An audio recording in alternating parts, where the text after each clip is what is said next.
C'est parti, premier contexte, première création de contexte. Alors on dézoome, histoire d'avoir une vue d'ensemble. Je suis bien à 100% en fait ici?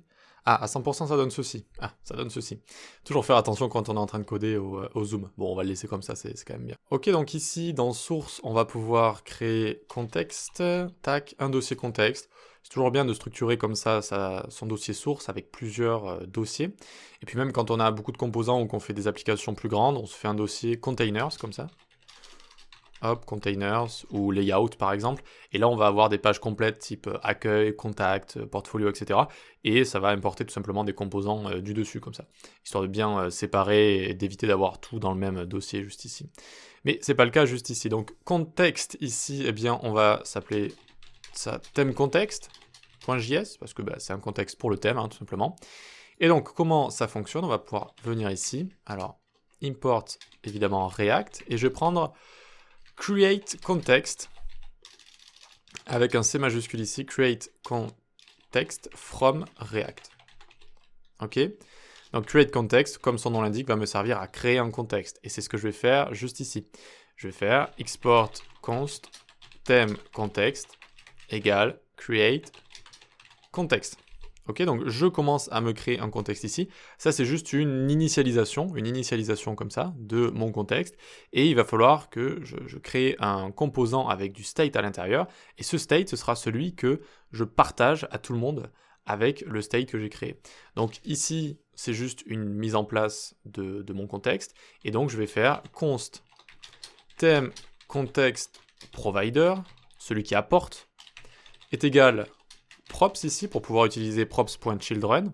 Ensuite, je crée mon thème, je crée mon state thème, set thème est égal. Et donc pour l'instant, je vais juste mettre un use state.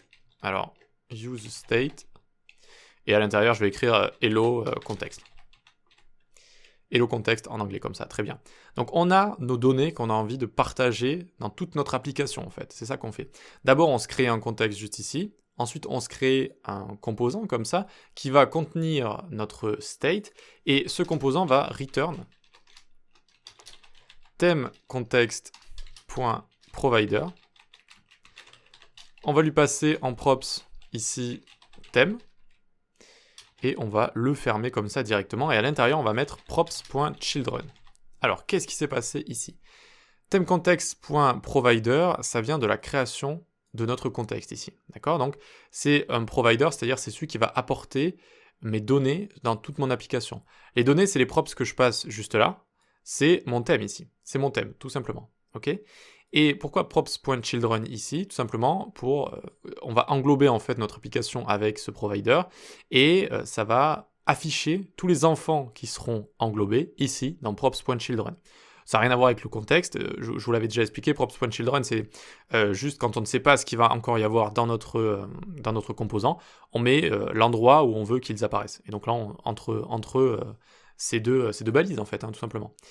Ok, très bien, super. Une fois qu'on a tout ça, on est paré, on va pouvoir l'exporter et l'importer ailleurs. Donc on va pouvoir mettre notre default export default theme context provider comme ça, d'accord? Donc là, le point provider, ça vient de notre création de contexte, et ça, theme context provider, ça va être notre composant qui retourne comme ça notre provider qui vient de notre contexte, juste ici, qui va pouvoir servir toute notre application en données. Très bien, on l'a exporté, il faudrait peut-être l'importer quelque part, on va aller dans notre app.js par exemple, mais ce qu'il y a de bien avec notre API de contexte, c'est qu'on peut l'importer un peu où on veut, dans même des segments, des sections, des catégories de notre code où on a juste envie de se partager du code comme ça sans avoir besoin de faire passer des props. Même si la catégorie est assez petite et qu'elle a par exemple 4 imbrications ou même 3 enfants pour éviter d'utiliser les props.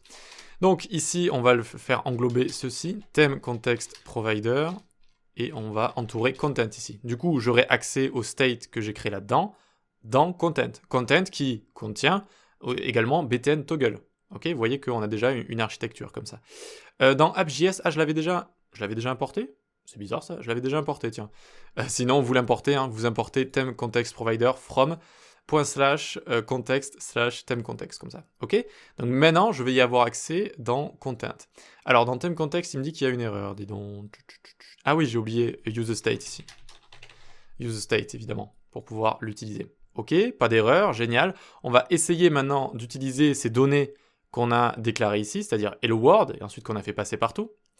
Donc on va pouvoir aller dans content, c'est où? C'est composant, content, tac, tac. Alors ici de React, je vais prendre use context pour pouvoir utiliser le contexte, parfait.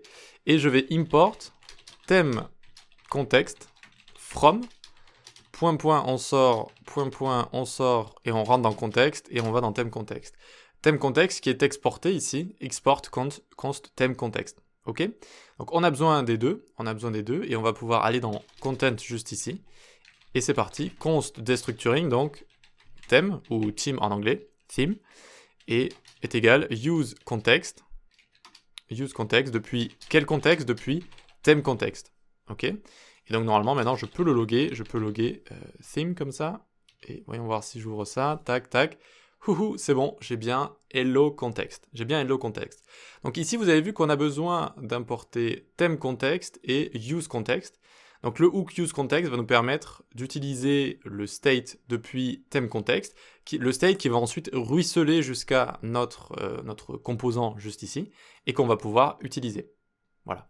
Donc c'est pas très compliqué à comprendre, on met en place comme ça un contexte, on met en place un composant pour pouvoir entourer toute notre application et pour pouvoir lui diffuser les données comme ça.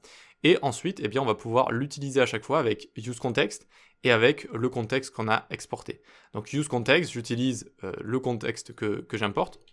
J'utilise le contexte que j'importe et je prends ces données-là.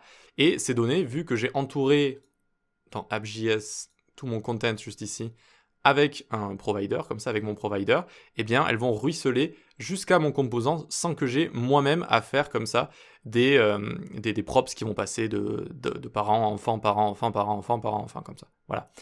Donc très bien, on a réussi à faire passer ces données et à les afficher dans notre console. Maintenant, on aimerait peut-être même faire passer une fonction et créer ce switch, ce toggle de thème dark mode, light mode.